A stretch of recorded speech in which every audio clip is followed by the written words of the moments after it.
Olá pessoal, tudo bem? Sou a professora Ana Paula Pissaldo e aqui no canal Direito com Elas nós refletimos sobre direitos humanos. E o tema que eu escolhi para nós falarmos hoje é a liberdade religiosa versus a intolerância religiosa. E por que eu escolhi falar sobre isso? Porque esse vídeo ele vai ao ar no dia 12 de outubro de 21. É o dia que nós comemoramos aqui no Brasil, o dia da padroeira do Brasil. Sim, eu sei que o Estado é laico, mas eu achei emblemático falar sobre isso neste dia. Primeira coisa que a gente vai levar aqui em consideração, pensando sobre direitos humanos, o artigo 18 da Declaração Universal dos Direitos Humanos, que é datado de 1948. Eu peço licença para ler para vocês. Toda pessoa tem direito à liberdade de pensamento, de consciência e de religião. Este direito implica a liberdade de mudar de religião ou de convicção, assim como a liberdade de manifestar a religião ou convicção, sozinho ou em comum, tanto em público como em privado, pelo ensino, pela prática, pelo culto e pelos ritos. A Declaração Universal de Direitos Humanos. Mas nós temos isso também trazido pelo nosso lindíssimo artigo 5º da Constituição Federal.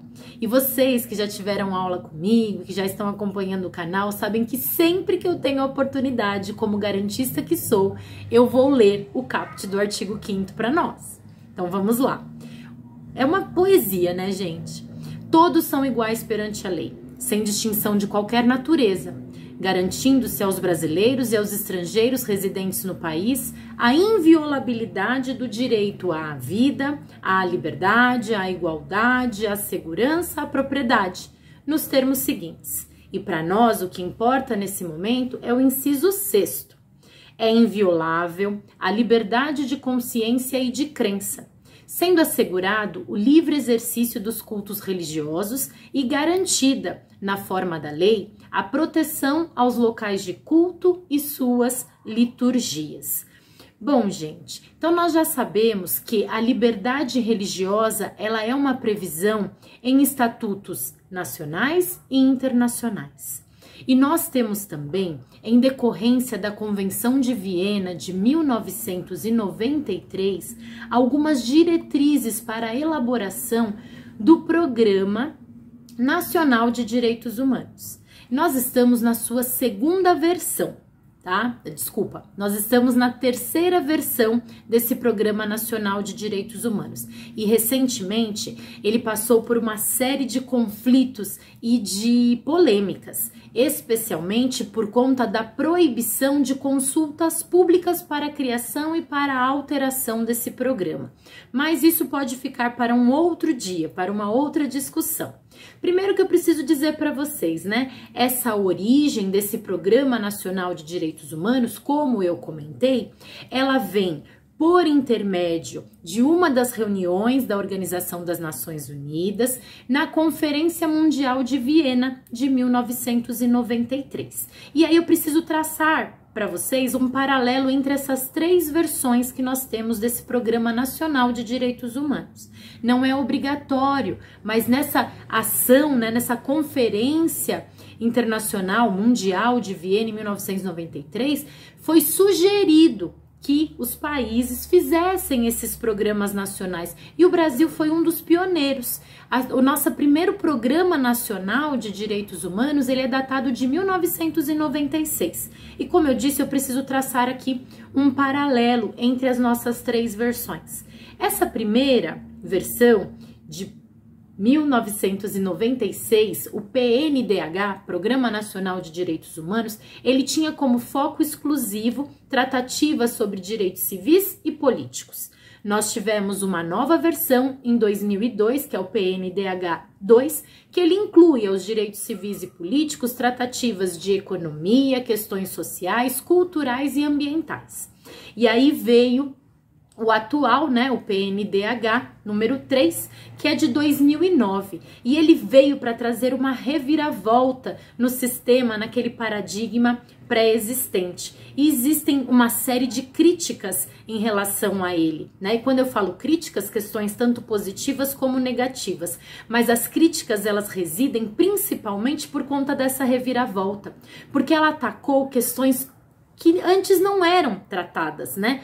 Como diversidade, LGBTQI+, a questão da agricultura, preservação de meio ambiente. Então tocou em alguns direitos de algumas elites sociais que não gostavam de ter os seus direitos tocados. Mas para nós, nesse vídeo de hoje, eu tô deixando aqui algumas migalhinhas para que vocês possam depois pesquisar mais e nós podemos, inclusive, tratar mais sobre essa questão.